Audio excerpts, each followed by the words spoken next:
நான் உன்னை கழுவாவிட்டால் என்னிடத்தில் உனக்கு பங்கு இல்லை என்று இயேசு பேதுருவை பார்த்து சொல்லும் போது அந்த இடத்துல யூதாசும் தானே ஒப்பு கொடுத்திருக்கணும்.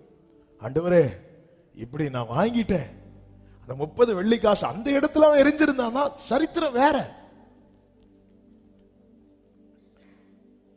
ஆனா அவனுக்கு அது மனசு இல்ல. அவன் பிசாசுக்கு இப்பொழுது இடம் கொடுக்கிறான். அற்ப ஆதாயத்துக்காக பிசாசுக்கு இடம் கொடுக்கிறான். சாத்தான் அவனுக்குள் புகுந்தான் என்று இருக்கிறது. யூதாசை கொஞ்சம் வெயிட் பண்ண, அந்த 30 வெள்ளிக்காசை தூக்கி எரிஞ்சிருந்தேன்னா, ஆமே பெந்தேகோஸ்தே நாள்ல அந்த 12ல ஒரு ஆள நீ இருந்திருப்பிய யூதாசே. அன்னைக்கு நடந்தது என்ன தெரியுமா? எல்லாரும் அவங்க சொத்துக்களை எல்லாம் விட்டு அப்போஸ்தலர் பாதத்துல கொண்டு வச்சாங்க. அது அர்த்தம் தெரியுமா? நீ இன்னைக்கு எதுக்காக நீ ரொம்ப பிரயாசப்படுற, அதெல்லாம் நாளைக்கு உன் பாதத்துல வந்து இருக்கும் யூதாசே. இதெல்லாம் ஒரு விஷயமே கிடையாது. இன்னைக்கு நீ அற்ப ஆதாயத்துக்காக கடந்து ஃபைட் பண்ற பாத்தியா, ட்ராக் மாறுற பாத்தியா, நாளைக்கு இதெல்லாம் ஒண்ணுமே இல்ல, உன் காலு கீழே இருக்கும். தேவையானது ஒன்று, மரியாள் தன்னை விட்டு எடுபடாத நல்ல பங்கை.